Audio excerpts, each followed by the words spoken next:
From our Toronto studios, this is the Muslim News on Muslim Network TV.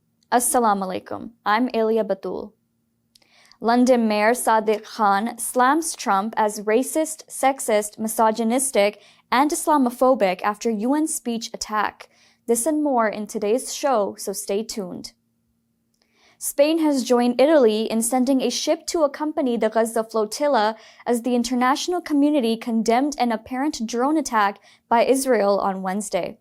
Spanish Prime Minister Pedro Sanchez says Madrid will dispatch a Navy ship to aid its citizens on board the flotilla on Thursday, a day after Italy did the same. He said, "I want to make it clear to the government of Israel that Spain will, of course, protect its nationals, and we will do so both diplomatically and politically." The vessel supporting the global Sumud flotilla will be the Furor P-46, a Spanish Navy high seas patrol ship with a crew of 50 specialized sailors. Both the UN and the European Union warned against further attempts to attack the Gaza-bound global Sumud flotilla, which is attempting to provide aid to the besieged enclave. Israel has blocked food, fuel, and humanitarian aid to Gaza since March 2nd. The European Commission said no attacks, no drone strikes, no seizures, or any use of force would be acceptable. London Mayor Sadiq Khan hit back at President Donald Trump, calling the U.S. president racist, sexist, misogynistic, and Islamophobic. The clash came after Trump used a UN speech to brand Khan a terrible mayor and claimed London was moving towards Sharia law. Khan defended his record, citing record U.S. visitors and foreign investment in London. Labour Party figures also reacted sharply. Health Secretary Wes Streeting praised Khan for defending diversity. Others, including Senior Cabinet Minister Pat McFadden, avoided direct criticism of Trump but stresses London's global status. Khan urged British leaders, including Prime Minister Keir Starmer, to have the confidence to call out Trump's rhetoric. He compared the US-UK's special relationship to a friendship where honesty should be expected. Green Party leader Zach Palahniuk, as well as Labour MPs Rosanna Allen Khan and Dawn Butler backed Khan, saying Trump's remarks should not go unchallenged. The feud between Trump and Khan dates back to 2015, when Khan criticized him for suggesting that Muslims should be banned from traveling to the U.S. Former Vice President Kamala Harris has voiced support for Zohran Mamdani in New York City's mayoral race. During an interview with MSNBC's Rachel Maddow, she called Mamdani the Democrat in the race. Harris, who is promoting her new book, 107 Days, said Democrats should rally behind their nominee. She also backed other Democratic mayoral hopefuls in Alabama and Louisiana. Her comments come amid division in the party. Many Democrats, including Senate Minority Leader Chuck Schumer, House Minority Leader Hakeem Jeffries, and State Party Chair Jay Jacobs, have withheld support for Mamdani, who is a Democratic socialist. New York Governor Kathy Hochul endorsed Mamdani last week in a New York Times guest essay. Harris's nod makes her the most prominent national figure yet to back Mamdani's candidacy. If elected, he will be the first Muslim and South Asian mayor of New York City. The Muslim Public Affairs Council, or MPAC, is urging U.S. authorities to release Dallas Muslim community leader Marwan Maroof. He was detained by Immigration and Customs Enforcement, or ICE, on September 22nd after dropping his son at school. He helped establish the largest Boy Scout troop in North Dallas, volunteered with the Red Cross, and led drug awareness programs for youth. He is also a certified disaster relief responder. Maroof has served in leadership roles with the Muslim American Society's Dallas chapter and the North Texas Islamic Council through interfaith dialogue and community outreach. The Muslim Legal Fund of America said it has represented Maroof for 6 years in his legal bid for permanent residency. His application was denied the same day he was arrested. MPAC says the arrest undermines due process and justice. It is calling for Maroof's immediate release. At least 4 people were killed on Wednesday in Ladakh, a remote Himalayan territory under Indian control that borders China and Pakistan. The protesters demanded political rights, cultural protection, and autonomy. but the rally turned violent and dozens were injured in the clashes. Protesters have long called for statehood, job quotas for locals, and safeguards for their identity and traditions. Ladakh was part of the state of Jammu and Kashmir until 2019, when it was separated and placed under direct rule from New Delhi. The high-altitude desert, which is home to Muslim and Buddhist communities, once served as a gateway linking South and Central Asia through trade routes. Activist Sonam Wangchuk has staged intermittent hunger strikes for more than 2 years, pressing for democratic rights. Authorities say the demonstrations turned destructive, prompting police fire that led to casualties. Restrictions on gatherings have been imposed. A Muslim charity in Canada has filed a lawsuit against a church in Hamilton, Ontario, after its plan to open an Islamic school was blocked. The Toledo Foundation says it had an agreement to lease part of a former public school building. The space was meant to host classes for dozens of children this fall. But the deal collapsed after Great Life Church, which also operated in the building, objected. In a sermon later posted online, Pastor Peter Marshall told his congregation they were in a battle against an Islamic group, calling Islam a false religion. The video has since been removed. The foundation's lawyer says the comments are Islamophobic and violate human rights.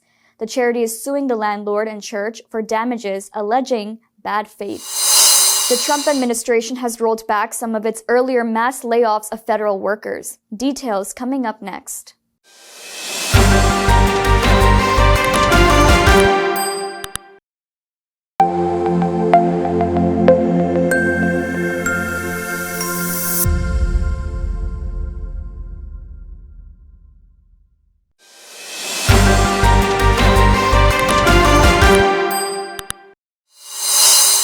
The White House is warning federal agencies to prepare for mass firings if Congress fails to pass a funding deal by September 30th. A memo from the Office of Management and Budget obtained by Politico and The Hill directs agencies to consider issuing a reduction in force. The firings would apply if funding lapses and no alternative money is available. Traditionally, shutdowns trigger temporary furloughs, but the memo suggests permanent layoffs could follow. It has asked agencies to submit plans to retain only the minimal number of staff needed to function. Talks have stalled on Capitol Hill, and Republicans are demanding a 7-week stopgap. Democrats want to safeguard health subsidies, which President Donald Trump opposes. A planned meeting between Trump and Democratic leaders collapsed amid the standoff. The deadline is less than a week away. The Trump administration has rolled back some of its earlier mass layoffs of federal workers. Hundreds of employees at the General Services Administration, or GSA, have been told they can return to their jobs with a start date of October 6th if they accept by this week.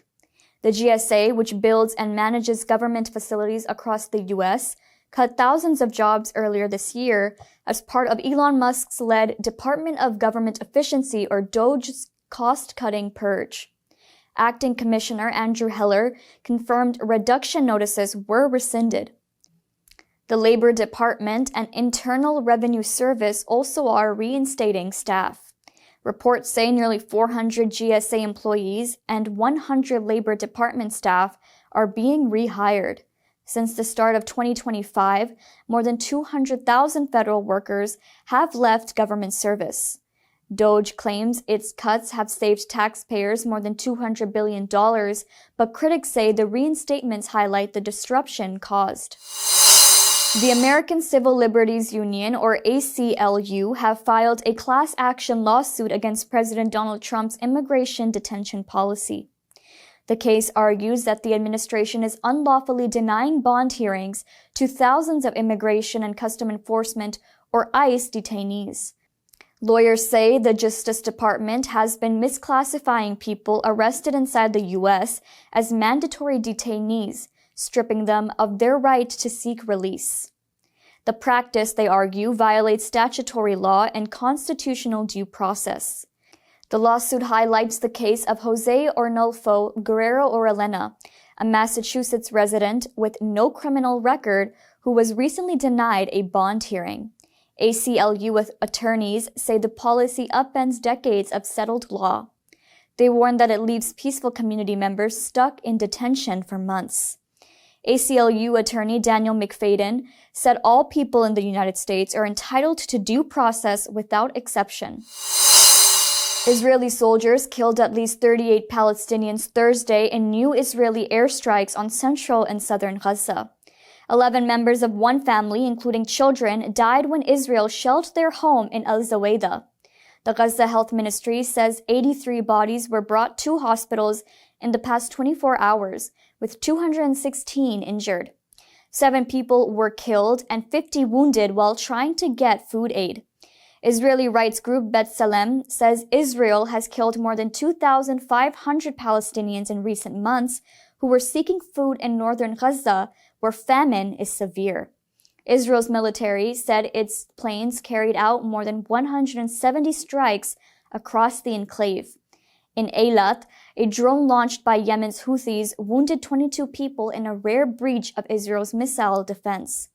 Slovenia has imposed a travel ban on Israeli Prime Minister Benjamin Netanyahu, who faces an International Criminal Court arrest warrant for war crimes and crimes against humanity in Gaza. Israel has killed at least 65,502 Palestinians and wounded 167,376 since the genocide in Gaza began in October 2023, according to the Palestinian Health Ministry.